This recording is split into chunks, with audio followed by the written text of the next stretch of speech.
Like many, XYZ Company had a traditional PPO health plan.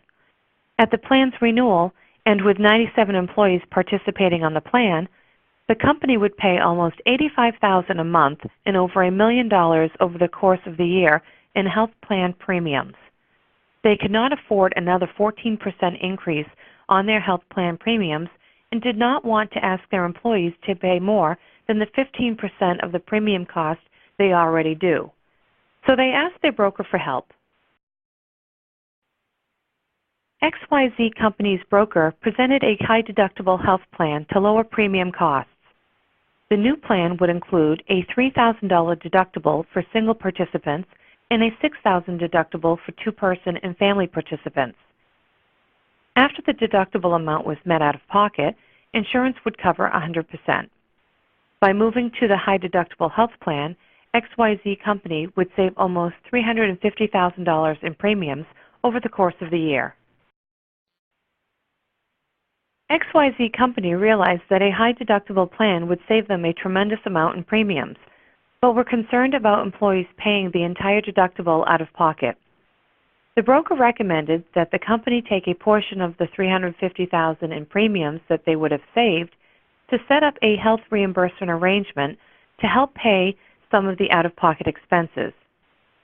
The HRA would be used to fund the first half of the deductible for their employees, $1,500 for singles and $3,000 for couples and families. Their broker explained that even in the extremely rare case that 100% of the HRA funding was used, the company would still only pay $217,500 over the course of the plan year, considerably less than the amount saved by lower premiums.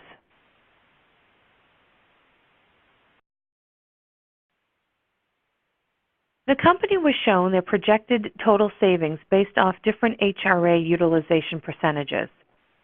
The broker pointed out that while utilization depends on the company and the health of their employees, most groups experience between 35% and 65% utilization levels. If that was the case for XYZ Company for the upcoming year, they would experience a $200,000 decrease in spending on their health plan. After implementing a high-deductible health plan, XYZ Company experienced tremendous savings. Their families experienced the highest utilization percentage, but the average utilization across the HRA was approximately 43%, or a total of about $95,000 throughout the course of the year. Between the HRA utilization and the fees the company paid Choice Strategies to administer the HRA plan, the combined annual savings was over $240,000, or a 25% decrease in overall health plan costs.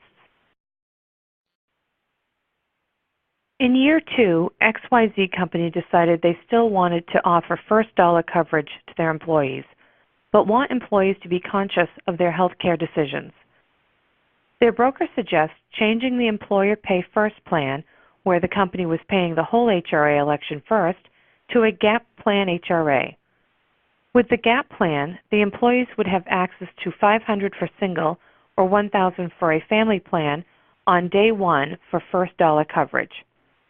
But if employees exhausted those funds, the employee would be responsible for the next $1,000 if single or $2,000 if family, before they would have access to the next portion of XYZ's funding.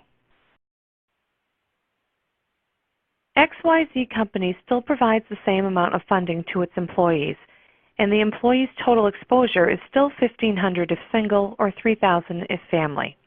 However, employees are funded less before they have to meet an amount of the deductible out of their own pockets in order to access the remaining funds provided by XYZ Company. This tends to decrease utilization and encourages employees to act as consumers and consider the price of generic versus brand names, getting procedures done at standalone labs rather than hospitals, etc. Another suggestion the broker made to XYZ Company was to add a flexible spending account to offer to the employees. The FSA would be elected by the employees to fill in the gap if they know their medical expenses will exhaust their initial HRA funding. The FSA can also be used to pay for non-health plan expenses like dental, vision, limited OTC items like Band-Aids and other durable goods.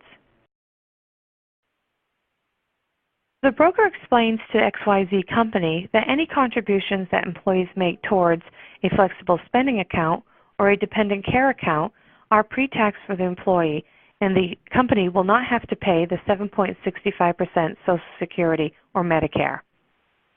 Not only will the company and the employees receive the tax savings, it is also a great benefit for employees because the FSA is pre-funded by the company. So it is like an interest-free loan for the employees. In year 2, XYZ Company experienced a 2% increase in their insurance premiums, much lower than the national average of double-digit increases. After implementing the GAP HRA plan, the company's HRA utilization decreased by almost $20,000. By adding their FSA benefit for their employees, the company also received tax savings of over $4,000. Between year 1 and year 2, by implementing the GAP HRA and adding the FSA per their broker's suggestion, the XYZ Company actually decreased their healthcare costs for the first time in their company's history.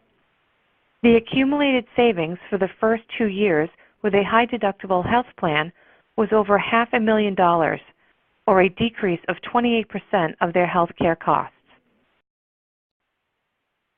Happy with their current HRA plan design and with a positive response to the FSA benefit, XYZ Company is content to keep their current health plan program in place for the next plan year.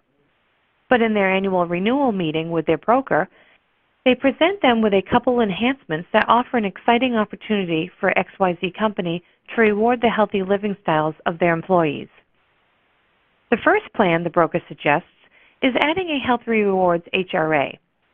The Healthy Rewards HRA is customizable by the company and would reimburse employees for some of the healthy activities that they already participate in or may participate in if it wasn't a financial burden.